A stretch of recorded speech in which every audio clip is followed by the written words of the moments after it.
All right, what's going on, y'all? I'm here with my 2018 Toyota Tacoma TRD Off-Road. It's the short bed, short cab. It's finished in the Inferno Orange, or Inferno Red, they call it. I'm gonna just start at the front of the truck and kind of work my way back. I've been meaning to do a video like this for a while. I've been building this truck since like 2019. I got it brand new in 2018. Starting off at the front here, I got the AVS rock chip deflector. This has been great. I actually was starting to get rock chips up on the front of the paint, and this has definitely prevented some because it's taken a good amount of hits and it's still protecting the paint. I've had that on there for a couple years. The biggest change recently to the front end of this truck was this Outgear Solutions front bumper. So there was a ton of bumpers that I was looking at. I was trying to find a balance between protection and weight reduction. I didn't want a big plated bumper that was going to weigh a ton, but I also didn't want to sacrifice actually being protected in the incident that I were to hit, get into any sort of accident or hit anything on the trail. So I opted for the high clearance bar in the front, which at first I thought might be a little bit overkill, but the peace of mind knowing that I have a little bit more protection on the grill and everything has been great. I finished so when these bumpers get shipped, they're just raw steel. I could have had it powder coated. I opted to do the Raptor liner coating. So we really prepped this with the help of a buddy of mine that's a body guy. We sanded it down, we acid etched it, and then we did 4 coats of primer from Raptor, and then another 3 or 4, it was 3 or 4 coats of the actual Raptor liner itself. And it went on so nice. I'm so happy with how that finished up. Moving on to the grill, we have the TRD Pro grill. I got that off a guy on Craigslist years ago. And that has the TSS sensor built in. That's an OEM Pro grill. I also added, when I had to put the bumper on, it removed my factory fog lights. So I switched to the Baja Designs Squadron. These are the Amber and they're the SAE, so they're the road legal ones. They work great. The light distribution's awesome. I'm planning on adding some more lighting up front in the future. I haven't quite decided on what I want to do, but I would like some more kind of off-road style lights with a little bit more spread on them. The most recent addition to the truck, actually, the other day, I added the Badland winch. So this is the 12,000 pound winch. I got it brand new and it came with the steel cable. It had the rollers on it. I replaced the steel cable with the synthetic line. I put the 12,000 pound hook on there, and then the Badland fair lead on there. I'm meaning to do the wireless adapter kit, so you can actually plug for like 40 bucks at Harbor Freight. You can plug an adapter in there to allow you to use a wireless controller. Right now it just has a 12-foot cable with the controller on it, but it will be nice upgrading that to the wireless. Also up front here, I got the Rome 95 liter storage box. That has kind of turned into the firewood box. So I keep firewood, I keep my donkey long tongs up there, the fire tongs. I keep a full-size splitting maul and then a hatchet, an S-wing hatchet up there. And then there's still room left over. I have a grill grate that I put over the fire when I want to cook over the fire. I have kindling up there and fire starters. That box is just a black hole. It holds absolutely everything. I got this on Facebook actually with the mounts. So the mounts are actually a quick disconnect mount and they're lockable. So I just have a padlock on it. That box can come off with just 2 clicks and then you can pull it off right from the side. So if I need to wash it or if I need to refill it with whatever, it's super easy to take on and off. That is being held up by a Sherpa Animus rack. That's the 21 inch. The reason that I went with Sherpa over my previous rack, which was a Prinsu rack, that rack is actually the only rack that I've seen that is advertised to fit a canopy camper. So there was a lot of guesswork when I got the canopy camper put onto the truck. I had the option of either cutting my Prinsu rack or potentially I didn't want to hack it up. I would have had to do a lot of work to it to make it fit. The Sherpa rack is actually, like I said, the only rack that on their website it says it will fit with a canopy camper. So it shows a list of all the compatible campers with this truck configuration. So that was a huge reason. I knew it was going to fit. I knew I wasn't going to have to cut anything. It's super basic. It's basically the same as the Princey rack that I had before. It's just much shorter because you really don't need any rack space under the overhang of the camper. So that's been great. And then above the roam box is the roof of the canopy camper, which is open right now. I have a Sunflare 175 watt flexible panel, which was kind of a weird scenario at the time. So they usually sell that size as 180 watt. Sunflare made a batch of these apparently for like Airstream, I think it was. So they had this oddball batch of these 175 watt panels that take up the same footprint as the 180 at like half the cost. So I lost out on 5 watts of solar to save like $400. So that was a no-brainer. I have the low bar, the Alu-Cab factory load bars with a low clearance bracket on there. They sell the low, the medium, and the high clearance. I wanted to keep it as sleek to the camper as possible to make it as aerodynamic as possible. And that's been great. On the right side of the racks here, I have some Yakima drop-down kayak racks. So one of the issues that I ran into when I got the camper was the roof is now much higher than it used to be. So I still wanted to be able to get my kayaks around without having to muscle them up there. Those Yakima racks actually, when the camper's closed and the roof is flat, you can pull those bars out and then drop them down, and you can load the kayak from the side, tie it all up, and then push it back up and slide them into place. And those have been amazing. Those are really the only kayak racks that I could use on this setup. They work perfect. On the left side of the rack here, we have the Harbor Freight rifle case. Those go on sale all the time. I never would pay full price for those. They go on sale from like $140 down to $100 like 10 times a year. They're always on sale. So definitely if you're thinking about grabbing one of those, wait till they go on sale. Inside that, I have all my recovery gear. I have my Go Treads, which act as traction pads and as leveling blocks. Those have been unbelievable. I recommend those highly. I have some tire repair stuff. I have an ARB tire plug kit. I have a glue treads kit in case if there's a sidewall puncture. I have some Thule ratchet straps. I have some air fittings. I have some tire stuff again, like a pressure gauge.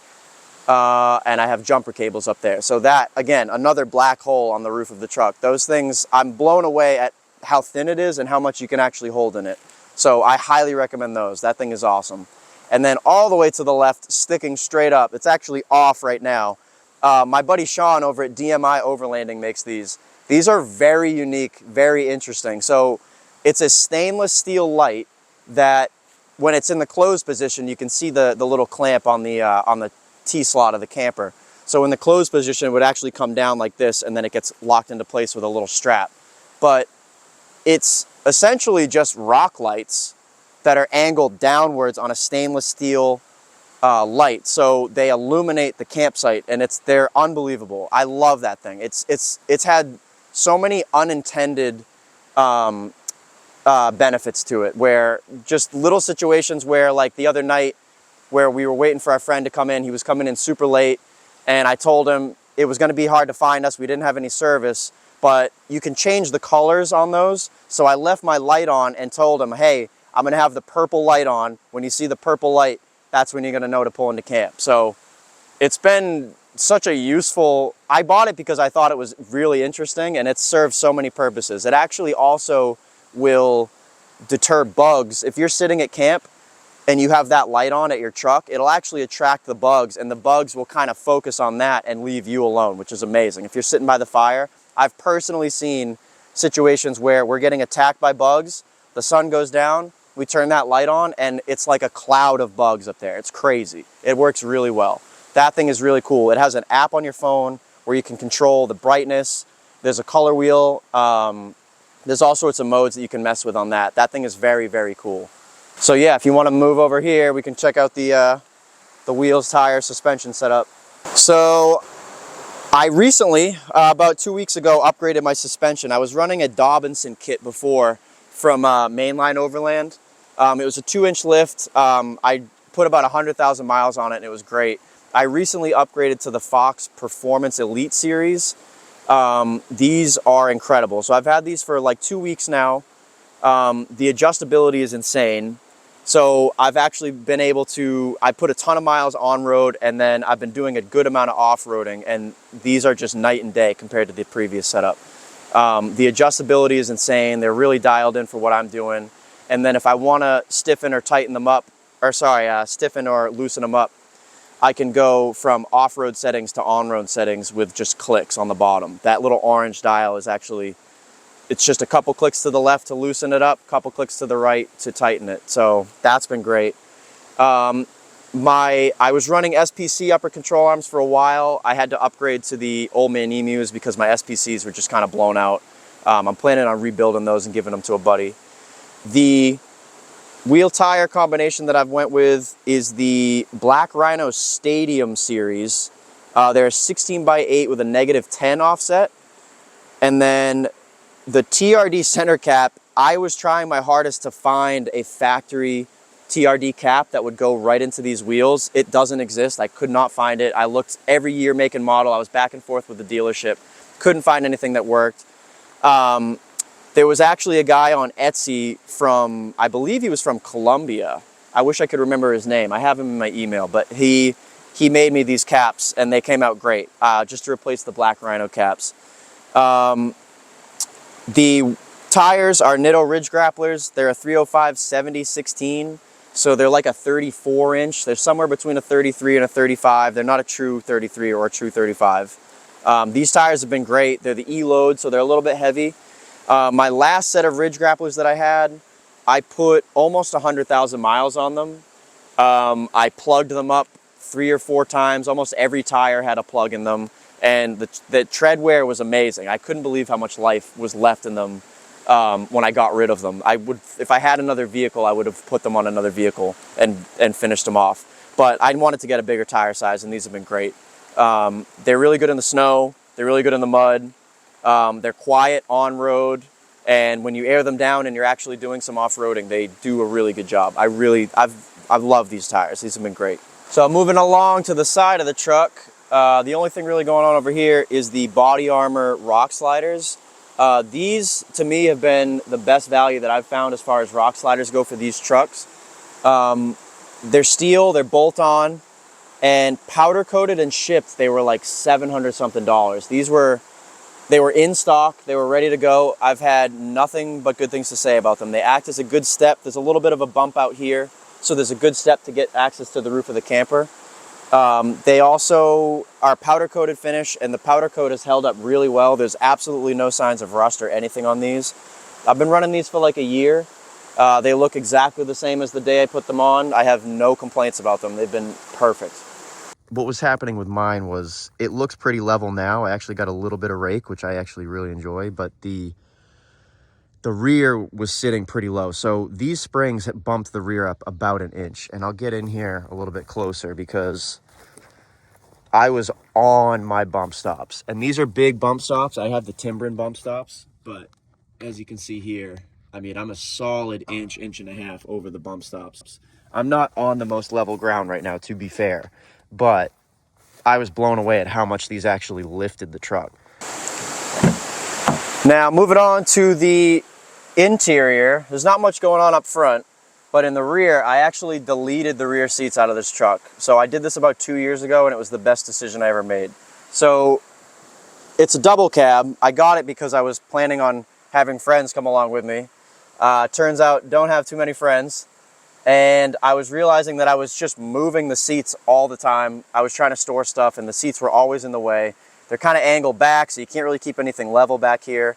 So what I did was I just took the rear seats out completely, and I used the factory seat hardware to make this platform. So all I did, it's 3/4 inch white birch plywood. I cut it to shape. It's just a big rectangle. I cut these little doors. I can't really show you because there's stuff on them, but there's doors on the top. It's just a piece of wood that I bed linered. Those come right off, and there's a ton of storage underneath with the factory cubbies. I left the back panel on. I've seen people take the rear storage cubbies off and kind of continue the seat delete all the way to the back and then go straight up the wall. I still wanted to keep the factory cubbies. I use them a lot, as you can see. There's a ton of stuff in here. So the seat delete has been a game changer. On the back of the driver's seat, I have the Blue Ridge Overland Gear seat panel. I use that to mount. I have one of their bags, and then I have a couple fanny packs that I use for mountain biking and hiking and stuff. I have their snack bag up on the rear of the headrest there. And then I have the first aid, same setup from Blue Ridge Overland Gear on the back of the passenger headrest. Over here, I'm not really utilizing it today, but I have a Milwaukee Packout mounting plate, which normally I could mount some Packout stuff. I have a toolbox back at home, so when the truck is out of camp mode and going into work mode, I can slide all my tools and stuff and stack them up to about here. So that's great. Right now I just have a propane tank for the propane fireplace and just a bunch of clothes. I got the chainsaw. The back seat changes constantly, and being able to store a ton of stuff in here is a game changer. This has really opened up the back of the truck, because it's not the biggest truck in the world, so every inch counts back here. So to kind of expand on the seat delete itself, like I said, it's 3/4 inch birch plywood. I just went to AutoZone and got some black automotive fabric, and then I got the 3M Super 77 spray adhesive. So I sprayed the actual wood itself, and then I sprayed the backside of the fabric and adhered it. I wrapped it around and just stapled it in, kind of like you would do like a speaker box or something. It's held up perfect. There's been no rips or tears. It's not like separating anywhere. I've been running this for about 2 years, and it's been great. Anything that wasn't wrapped in carpet, like the front and then the top of those storage, the lids for the storage boxes, I finished those with Herculiner bed liner, and then I put just a little aluminum cap on the end just to kind of clean up that plywood edge. I didn't like looking at the plywood, but it's almost matching to the factory black fabric, and it's just been super functional.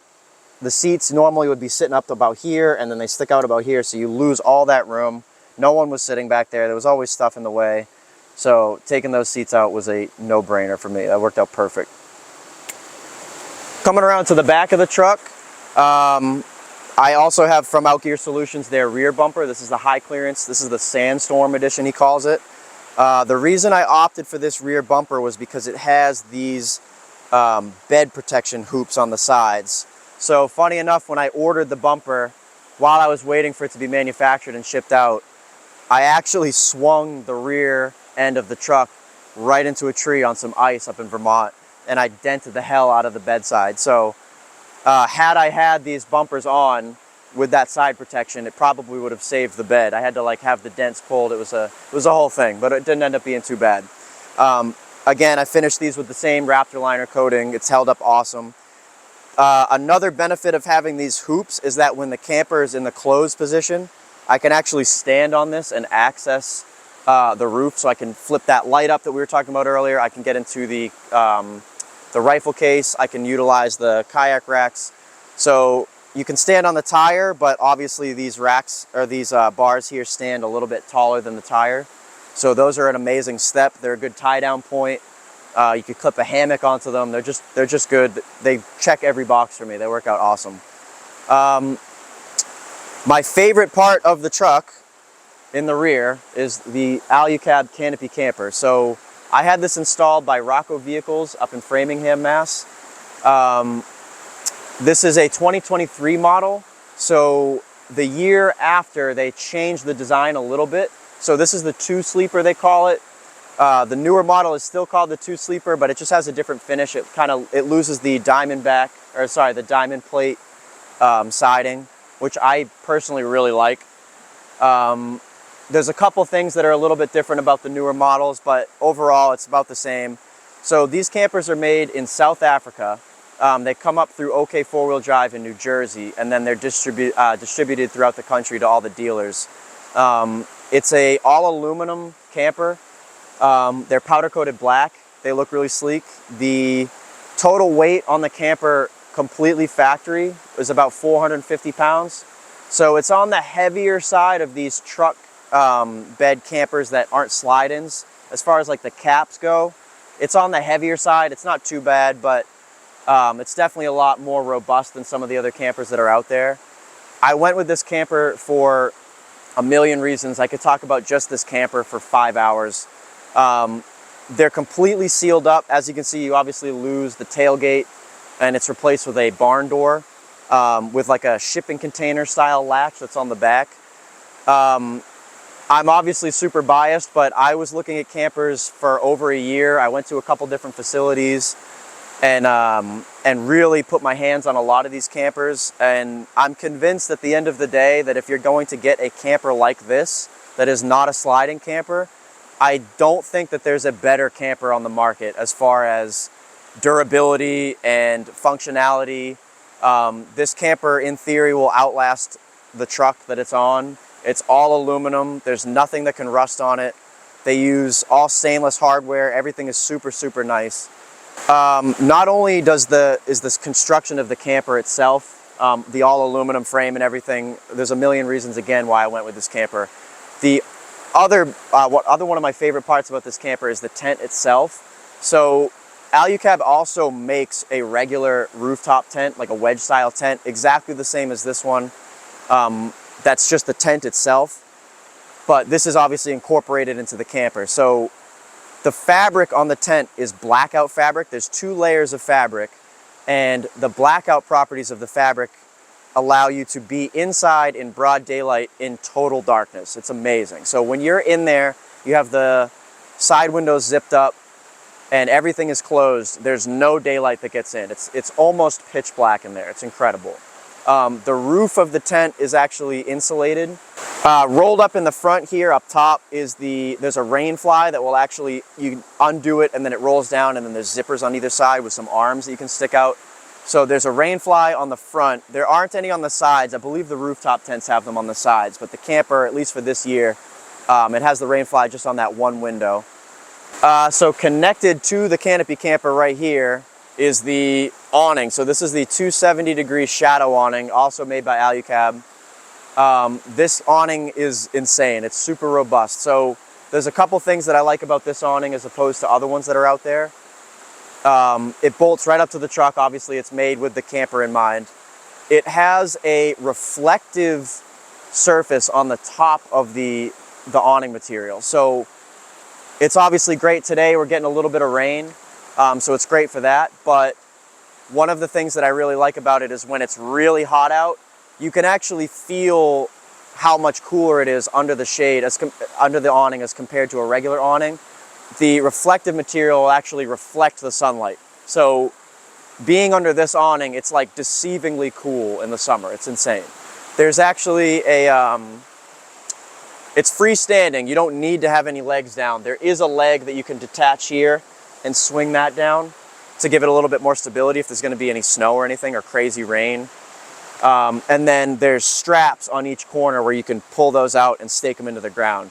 I've never needed to use the legs or the straps. This thing is just, it's a beast. So I've been camping mostly using it in the snow, but in heavy rain out in PNW, and I've used it in the snow up in Vermont and Maine. It holds a ton of weight, and it's been perfect. So when you deploy it, there's this little leg that sticks up that actually kind of channels the water off to the sides. The rain gutter here, this is an add-on for it. So there's actually usually a gap in here. The rain gutter slides into a channel that you rivet into the camper, and this will actually prevent you from getting water in this. It's a small gap, but if you're standing here trying to cook or anything, water does get in there. So if you have this in place, it'll actually divert the water to either side and get it out of your way. On the back of the camper, the way I have mine configured, everyone does it a little bit differently, but I have the factory Alu-Cab Molly panels. Those are, you add them on, but they're made by Alu-Cab. On the right side here, I have a Rotopax mount with a 2.75 gallon Rotopax, just full of gas. I use that for all sorts of things. I brought it this weekend for the chainsaw, but I'll use it for my pressure washer. I'll use it for auxiliary fuel for the truck itself. This has come in handy many times. Sticking out of the top here, I'll get into that a little bit more when we go inside the camper. This is the GP Factor fireplace chimney kit. So again, I'll show you on the inside, but there's a marine fireplace in there. These are super popular with these campers. They're actually pretty well known for having these little propane fireplaces in them. This is the Expedition Essentials propane mount. Not much crazy, there's nothing crazy about them. They kind of just undo and then they open up and you can unscrew your propane tank and take it out. Super easy to take on and off. I have the propane running straight into a 90-degree fitting down here, and then there's all sorts of channels. These panels are actually hollow, so on the inside of these, you can run all sorts of electrical and water lines, plumbing lines. So there's a propane line that runs down here through this channel, up into here, and then into the camper, and then up into the fireplace. So I'll show you that in a little bit. And then down here is just a water spigot. There's a water tank in the back that's also made by Alu-Cab. It's just gravity fed. There's no pumps or anything, so you just turn the valve and it opens the water. Another random little thing that I actually added when I did the bumper, which is kind of an afterthought to most people, but usually when you buy these bumpers, they come with some sort of LED license plate lights. The ones that came with these were junk. They were barely putting out any light. It was like a purple light. They look kind of ridiculous. This is a company called Red Flag Robotics. I got it on Amazon. It's a small company in like Arizona, I think. It was significantly more money than the other license plate lights that were online, but for like $30, it has a really good light output. So I highly recommend anyone that has an aftermarket bumper that's unhappy with their license plate lights, that Red Flag Robotics, I really like this light. I know Baja Designs and a couple bigger LED companies make them too, but I love that light. It's just a little stupid thing that I love about it. And then on the back here to get in and out of the camper, it's just a step. I got it from Harbor Freight. Super cheap, it's just a plastic step. I use that to get in and out of the camper, and I use it to access the roof when it's closed. So that thing's been great. So I'll show you how I get in and out of it. So like I said, it's like a shipping container latch. So it's the same type of latch system that you would see on a big shipping crate. So you just pull this lever up and then you pull it back and it releases there, and then it's on gas struts and it opens up just like that. So this does replace the factory tailgate. The only thing that's vehicle specific is the fitment kit. So from here down is all Tacoma specific. The camper itself will actually fit on any 5-foot truck bed. So this will go on the Ford Ranger, it'll go on the Colorados, it'll go on the Canyons, and it'll go on the Tacomas. So it's a pretty universal fit. The only thing is the fitment kits. So before we actually go into the camper itself, if you come along the driver's side again, attached to the Expedition Essentials propane tank mount, Alu-Cab makes a can crusher. So I actually bought this used from a buddy of mine. He stripped the bolts to get this off. So he ended up just giving this to me with the propane mount. This thing's hilarious. You put a can in it and you crush it down, and it's been great. This thing is a riot. I love this thing. And then on the side door here, this is actually the bag system that's intended for the Rome 95-liter box that I have on my roof. I saw a guy that goes by the name of 813 Fabrication on Instagram, I believe. He makes a ton of aftermarket stuff for these campers that is awesome.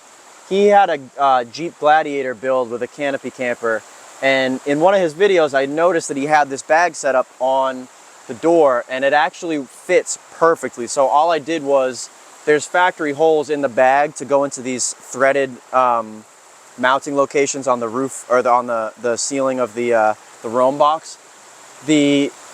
All I did was I lined it up, I drilled some holes in here, I put some riv nuts in there, and I just threaded some bolts, and it's held in place with those. So it's been great. There's all sorts of stuff in here. I won't go into every single bag, but there's a ton of storage options. You got this big bag here, you got a mesh one here, a small mesh one here, kind of like a grab bag for small stuff. And then there's 3 bags here, and then 1 long one here. And this has been great. This works out perfect. If you have a canopy camper, these fit perfectly on the doors. They're spaced perfectly between these 2 support beams. So you can just tap into those and mount it up. But that thing works great. And then also on the side, we got the door obviously in the open position. These are the midgie nets, they call it. They're just bug nets that go in. And then there's actually another layer on the inside that you can roll down. That's the same as the tent fabric. These are a game changer and an absolute must in the summer. They just prevent bugs from getting in. So you can have the side doors open and still get a good cross breeze in there. These are just in there. I had Velcro strips that I ran along the edge of the window, and then I riveted those in so they didn't come loose. Just adhesive back Velcro. And then there's a Velcro on the actual midgie net itself. So these can come in and out. This one kind of lives in here. I've really never taken this one in or out. The passenger side one I do take in and out because of the fireplace. There's a lot of heat. I'll show you that in a minute. But these are super nice. They're super tight and they zip, and then you can just roll them on up. And then there's some Velcro straps here to keep them in place. But these things have been great. So moving on to the inside of the rear door. So the camper comes with 5 of these National Luna LED lights. I absolutely love these. They're 3-way lights. So there's 2 different settings you can have them on. You can have them in the red, and if you hold the button there, it's a little touch sensitive button. It'll turn them to white, and then there's 3 different brightness settings on those. I usually have them on the red. They're a little bit easier on the eyes. I like those a lot. Moving down, I actually insulated the entire interior of this camper with this material. So I used, it's just Reflectix is the brand. It's a foam or a foil bubble material. It almost looks like bubble wrap with foil in it. And then I did some carpeting over that. So I actually used Sikaflex to adhere everything to the inside of the camper. That's what they use to seal the whole camper up. They use that stuff for a lot of stuff to seal everything. This has been great. I did that on the inside of the doors and then the inside of the rear door. It's been great for keeping heat in and keeping the heat out in the summer. It definitely adds a little bit more comfort to it as well. It's just a nice soft surface in there. I can put patches, I can put Velcro bags on there. On the rear door here, I have just an Amazon Velcro backed bag. It's a mesh bag. I keep like my toothbrush and stuff in there. I like having airflow in there. I got toothbrush and deodorant and everything in there. This is the Expedition Essentials paper towel holder. When there's no paper towel in here, it actually folds up nice and neat, but there's always a roll of paper towels in there.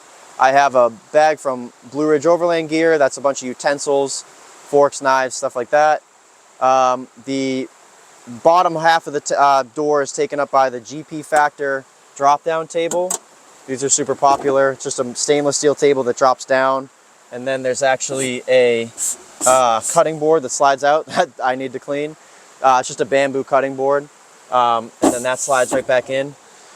The back is just powder coated stainless steel. I just put a bunch of stickers on there from a bunch of places that the truck has ventured off to. But this just folds right back up and clicks into place.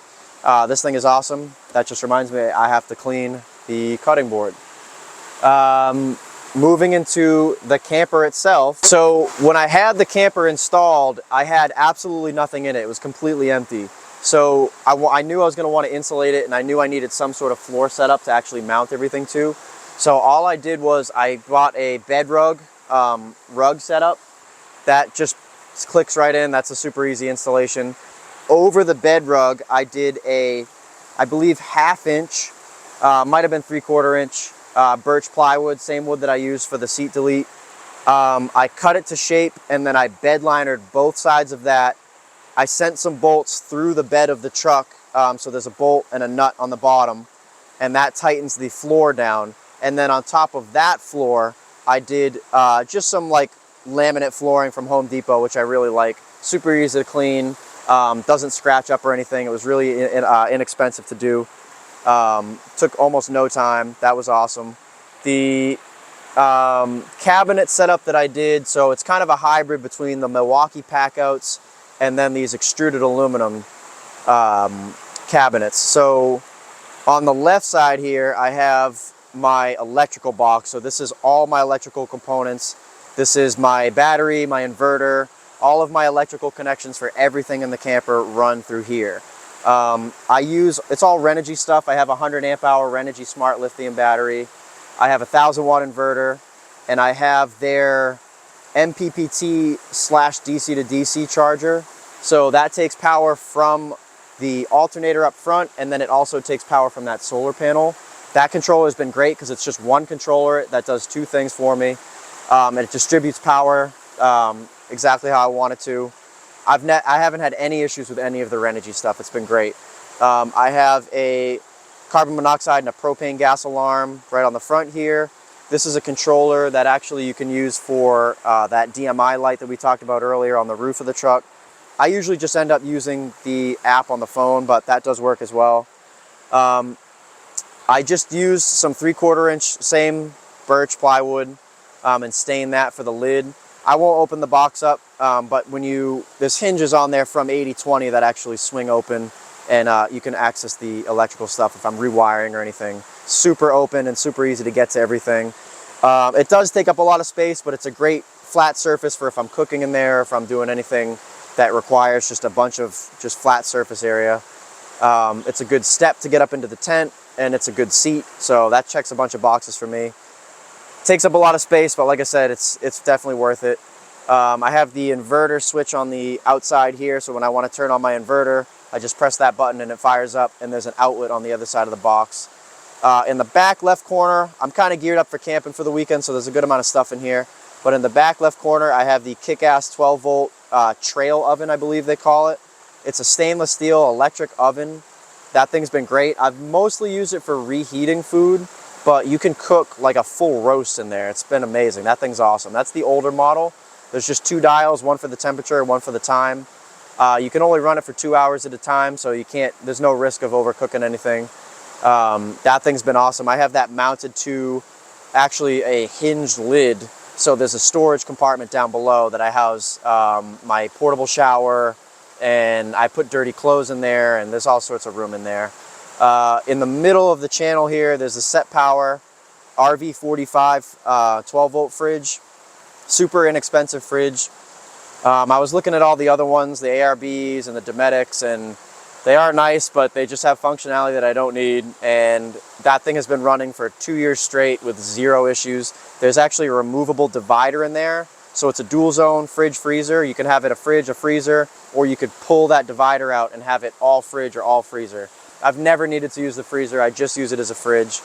So like I said, been running for 2 years. It's completely full of food and drinks. It's perfect. That fridge, I have zero complaints with it. I've set the set the temperature on the side controller there, and I never have touched it since. That's wired straight to the battery, and then there's a breaker in between. Moving on to the right side, again, another extruded aluminum cabinet. This stuff was all bought from 80/20, and then I actually just use these Amazon 3-way connectors to connect everything. Same thing over there. It's a hinged lid. That's a storage box. I keep a ton of stuff in there. My geyser shower's in there. I keep a front runner chair. My Coleman 2-burner stove is in there. There's all sorts of stuff in there. That box is super helpful. The cushion on the top is actually part of the factory cushion. So if you know anything about these campers, there's two mattresses up top. One of them is a smaller mattress that runs along the side panel. There's a smaller, like, kind of hatch almost in the tent section. There's a cushion that comes in there. That is actually that cushion that I had a friend of mine cut. He does marine upholstery. He cut it for me, and he put a whole new cover on it. And it's actually just uses these button snaps that you would use on a boat. So there's buttons that are stitched into the bottom, and then there's a button on the top of the lid. So those just click right into place so that the cushion doesn't move around. So that was a suggestion from him that worked out great. So I was able to choose the fabric color and then the edge color. So I just went with like a 4-screen. I love the way it looks. Came out great. Can you show the button again? What's that? Can you show the button again? Yeah. So I got the buttons here that actually hold it down, and then those just click into place. The cover is removable, so I can actually take that whole cover off and throw it in the wash if I need to. Super functional. That's been great. Splitting that mattress was a game changer because I found myself moving this giant long mattress around that I never really used for anything. It was always kind of in the way. I had always had thoughts of taking it out and just leaving it at home, but there were situations that I did like having it. Cutting that in half has been great. The other half of that mattress is actually up there and lives on it. I'll show you in a minute. But I can take that off, and that can sit here, Sometimes I put it over here. Sometimes it goes on the fridge. Sometimes I use it outside of the camper. It's a great, like, just extra pad. That thing's been great. So cutting that in half was a game changer. Moving on towards the front here, I have the Milwaukee Packout. I have the 2-drawer, and then they sell these as compact tool organizers, I believe. These could not have fit any better. I had actually made these 2 cabinets well before I ever got this Packout set up. I was planning on building some drawers out of the extruded aluminum and some drawer slides. It ended up being kind of a pain, and I was going to lose all the space on the interior of the drawers. I wasn't really happy with what was out there. I won't name any names, but there's some names out there of people who make these cabinets that, to me, are just wildly expensive. I could never justify the cost of the extruded aluminum boxes that you would use for storage. They're very nice. I've used them. There's absolutely no hate, but they're very expensive. I just was not willing to spend that money. The Milwaukee Packout has been great because you can remove it. So I'm not going to remove it right now. There's a lever down here. This whole thing comes out, and I can take the entire thing out. So these have been a game changer. This is just food. I use it as kind of a pantry. So you take the lock off, and then you just slide the drawers open, and they work out great. I got them pretty full right now. But when you want to lock them up when you're driving so the drawers don't open, you just push that bar up and lock it into place. These, like I said, it's Packout. Everything comes off. So these are super easy to take on and off. There was a girl, I wanted to use the wood tops, but I couldn't really figure out a way to mount them to the top. But there's a girl on Etsy that makes these Packout feet, so you can slide anything into a Packout setup. So I just cut some more birch plywood, and they slide right into the top of these, and it's perfectly flush. Again, when I designed this interior, I had no intention of ever using the Packout. It was an afterthought. The storage boxes were done, and I needed to figure out how I was going to build the drawer system. I was at Home Depot with a measuring tape, sitting on the ground, putting these things together, realizing that with the combination of the mounting plate, the 2-drawer, and the compact organizers with a 3-inch piece of wood on the top would make it perfectly level with the boxes that I had already made. So that was just an absolute fluke. There's no reason that should have worked out as perfectly as it did. But the Packout has been amazing. I cannot say enough good things about it. I don't love that they're red. They're bright red in the interior. Everything else is like darker color. It's something that I've gotten over the years. They actually do make, in the UK, they make these Milwaukee Packouts in black, but to ship them over here is crazy money. Maybe someday, but I haven't been able to bite that bullet yet. But the functionality of these, I can get over the coloration. The functionality is just insane. They work out perfect. On the back wall of the camper, we talked about the water spigot outside earlier. The back wall of the camper is actually a 13-gallon water tank from Alu-Cab that I covered with this tongue and groove pine board. So I stained it with the same color that I used for this. Like I said, it's pine. It's literally just a piece of wood, or a bunch of pieces of wood with some trim pieces that I adhered to the water tank, which is normally just a big white plastic tank. It's kind of an eyesore. Functionally, it's incredible. It utilizes an otherwise kind of not useless space, but it's the best space, in my opinion, and in their opinion, to store the water up in the center of the truck. There's some wave breaks in there to prevent it from sloshing around. You can have that tank completely full with 130 pounds of water, and you don't even notice it. It's incredible. But it's just a big white piece of plastic. Looks kind of out of place. So I put the wooden cover over that, and then I got the American flag over that. I got some hooks that I use to hang. You got my hat on there right now, but I usually hang like my headlamp or a backpack. I can hang all sorts of stuff on there. Oh yeah. So moving on to the fireplace, we talked about that a little bit earlier with that chimney that was outside. This is a Dickinson marine fireplace. A lot of people with canopy campers run these for good reason. They produce a lot of heat, and it's my favorite part of the entire truck. Everything on this truck I absolutely love. This is probably my favorite thing on the truck. It's beautiful. It's a work of art. So it's a stainless fireplace intended for use on like sailboats. Again, I have it plumbed to the propane tank through the floor, comes up through the bottom here through this 90-degree. GP Factor makes the bracket kit and then the chimney. So there's actually an intake and an exhaust that run into this pipe here. So the GP plate just allows you to mount this thing to this section of the camper. It fits perfectly. I talked earlier about the bug nets, how you can remove them.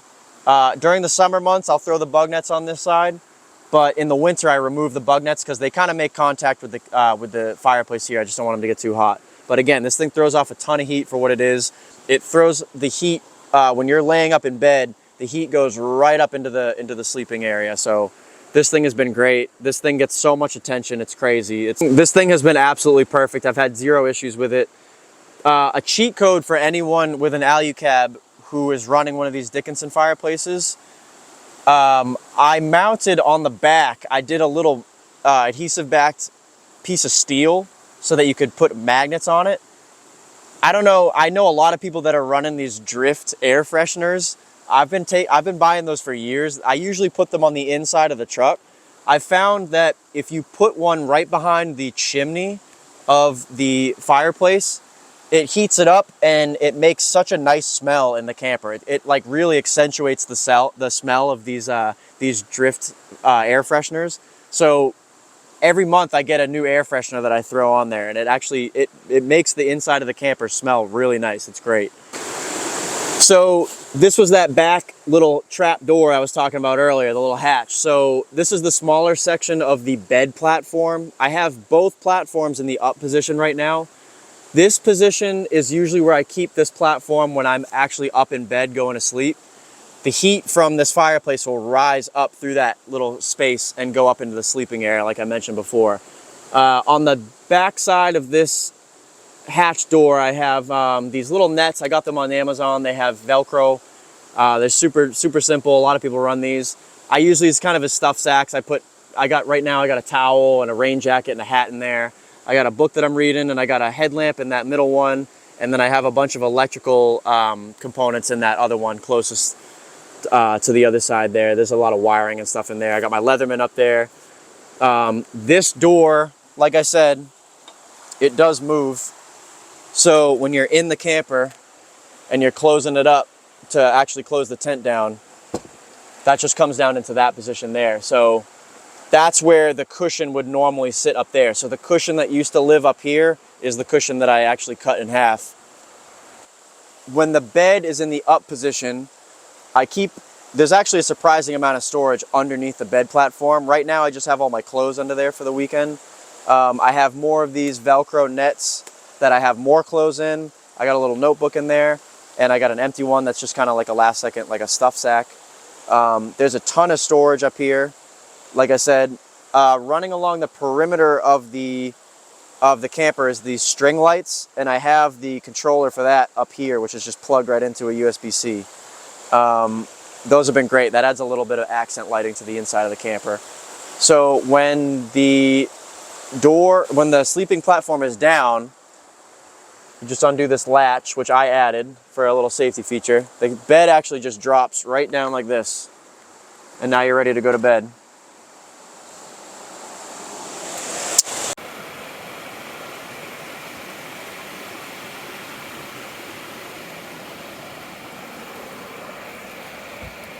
So moving up into the bed area itself.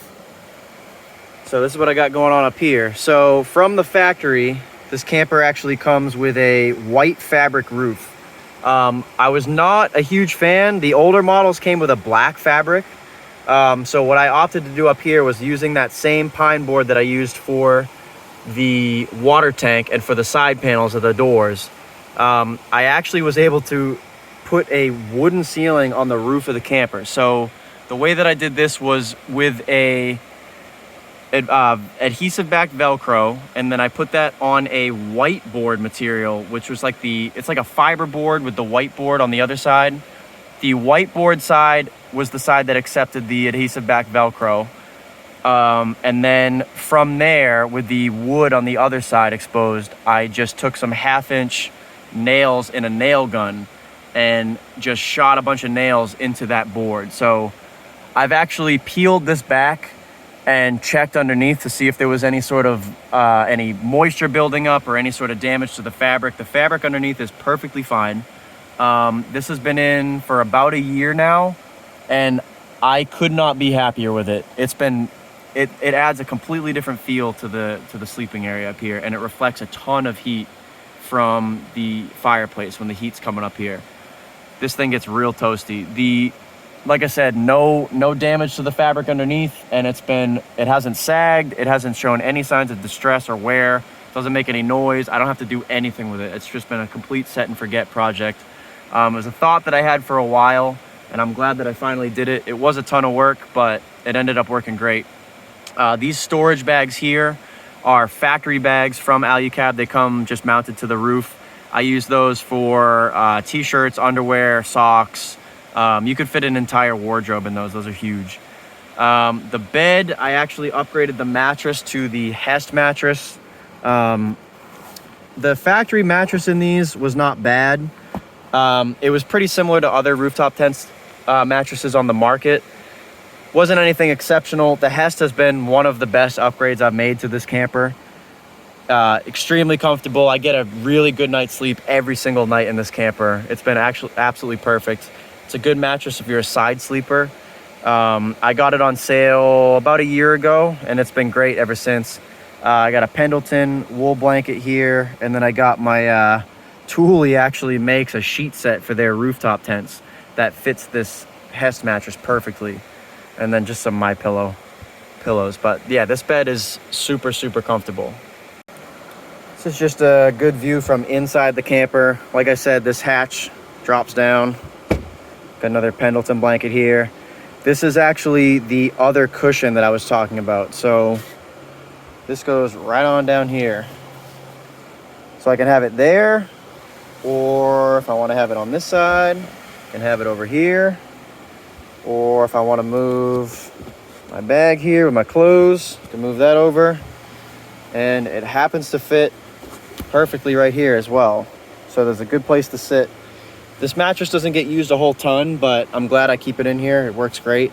When this was all one piece, it was actually a massive pain because the mattress takes up this whole thing. So if I didn't want it up here, I'd have to bring it down here. And it was always just kind of in the way. So that was a game changer, getting rid of that. That just opens up like that. Everything's on gas struts. I got a little phone mount. So if I'm sitting right here, I can watch a show or a podcast or something. But this thing is super, super cool. I've been having a ton of fun with this thing. This is the time of year where you can have all the doors open. You can have the bug nets open. Not too many bugs today. And then what's powering everything, like I said, all the electrical components are in this box here. The way that I control everything is super simple. I only have 4 switches right now. I'm intending on adding more later. This is a GP Factor electrical panel. They sell it as their like basic electrical panel. And it's just that. It's very basic. It's just a Blue Sea Systems switch panel. And then there's a 12-volt cigarette outlet there, and then there's 2 USB ports on this side. This is just a battery monitor. This is like the most bare bones version of it. There's really not much to it. It tells me my percentage, which is very low because I've been drawing power and not adding anything to it. The truck hasn't ran in a couple days because we've been hanging out here, and there's been no sun until about an hour ago. So I've been draining the heck out of the battery, but I've showered, ran the fridge the whole time, ran all the lights, I've charged a bunch of stuff, cameras, phones. I ran the inverter for a little bit to power a blender. So this thing, super simple. You can always add on to it. I'm intending on adding a little bit more in-depth of a battery monitor that has a little bit more functionality to it, and just for diagnostic reasons and stuff like that. So yeah, that's the GP panel. And then I have just a rechargeable fan that I got on Amazon. It's just a clip fan. So if I want to set it up here when I'm going to bed, I can have it up there pointing into the bed area. Or if I want to have it over here spreading the heat around, or if I want to have it just right here. It usually kind of lives right there.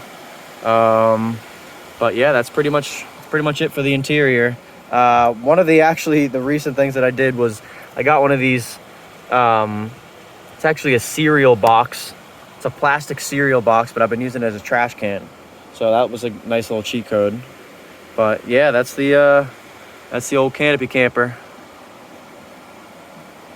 All right, today I wanted to talk about the latest addition to the canopy camper that I'm very excited about. So one of the issues that I've had with this camper, because it's so small, there's very limited options for showering and personal hygiene in general. It's very small, it's a 5-foot truck bed. The only real option for a shower setup with these campers is the shower cube made by Alu-Cab, which is an awesome product. It's made for showering outside of the vehicle. I was looking for something, as crazy as it sounds, that would allow me to shower inside the vehicle without having to have anything permanently affixed. I didn't want any drains anywhere. I didn't want to have to do any plumbing. I didn't want to have to do anything crazy. I wanted something that I could set up and break down and still be able to take an actual shower and feel clean, especially in the winter. We do a ton of winter camping up here in New England, and I've been looking for a solution for this for a while. So I came across a company called The Wonderful, who makes a product called the Camp Clean Shower Kit. I was trying to piece together kits on Amazon, and I was looking through forum posts, and I couldn't really find what I was looking for as far as putting some sort of shower curtain that would work with a basin. I couldn't find a basin that was small enough. They were either too big, or they were way too small and they weren't deep enough, or they had drains incorporated into them, which again, I didn't want to deal with. I didn't want to be drilling into the floor necessarily to have like a gray water tank underneath. The shower setup that I have, I think, is going to work absolutely perfect for anybody that has a canopy camper or any wedge style or even a pop-up camper. So if you have a Tune, an M1, if you have a Super Pacific, a GFC, a Project M, this will work with any of the sliding campers. There's a couple modifications that you're going to have to do depending on your configuration. Every camper's a little bit different. Everyone even has their Alu-Cab set up a little bit differently than me. So this might not work for everyone, but I'm confident that this is a solution that could work for anybody with a camper setup like this. So the product, what it is a shower basin and a shower curtain.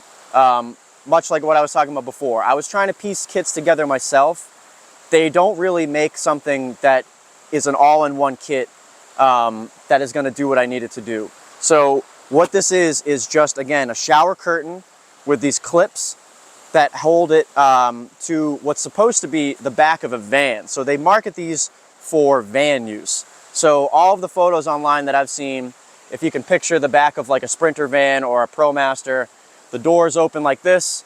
You would click, click, click, click, and you have 4 corners to hold up the shower curtain. Obviously, I'm not in that situation. I have one giant door, and I'm sure you could use this to shower outside if you wanted to. But my use, again, I wanted to be able to shower inside. I wanted to take a warm shower inside and feel clean when we're camping in the winter or in, unideal environments. So you get a lot more privacy, and then everything packs away. It's super, super easy to do. So this setup, I think, is going to work absolutely perfectly.